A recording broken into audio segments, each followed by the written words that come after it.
Aujourd'hui, nous allons évoquer la question du désir, la question de la sexualité.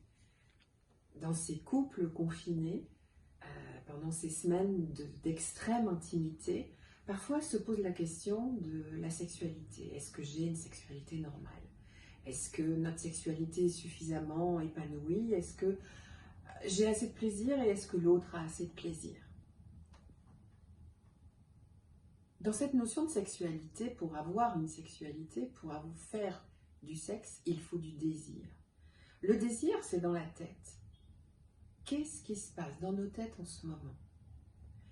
Peut-être que nos têtes sont très encombrées par le travail, par le stress du travail, par les soucis que l'on peut avoir pour sa famille, pour ses proches, éventuellement par les enfants. Une multitude de choses nous passent par la tête.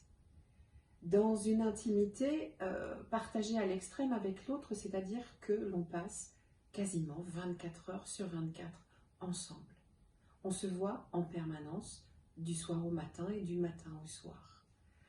De façon plus ou moins apprêtée, de façon plus ou moins naturelle, en laissant voir et entendre à l'autre les bruits, les odeurs, les tics, les habitudes, tout ce qu'éventuellement on a envie de cacher d'habitude.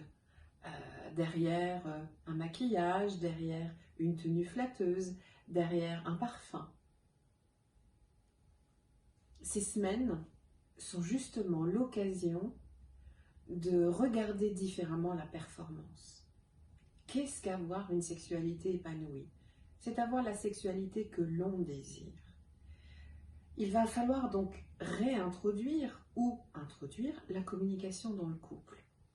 Nos corps parlent, mais aussi évidemment nous nous exprimons avec des mots. Et si cette extrême intimité, ce confinement, nous éloigne un peu de notre désir, pourquoi ne le dirions-nous pas? Dire à l'autre, j'ai moins de désir en ce moment, mais je t'aime. C'est aussi efficace. Et peut-être qu'on peut se mettre dans la capacité, dans la possibilité à investiguer autre chose, à renouer avec la sensualité, nos sens. Le massage, le léger toucher, le câlin, la caresse, le baiser. Et on s'arrête là. Cette proximité dans l'intimité que l'on n'a qu'avec l'autre, parce qu'on aime l'autre, parce que l'autre nous touche. Ou alors, renouer avec des petites choses, regarder des photos, repartir dans les souvenirs.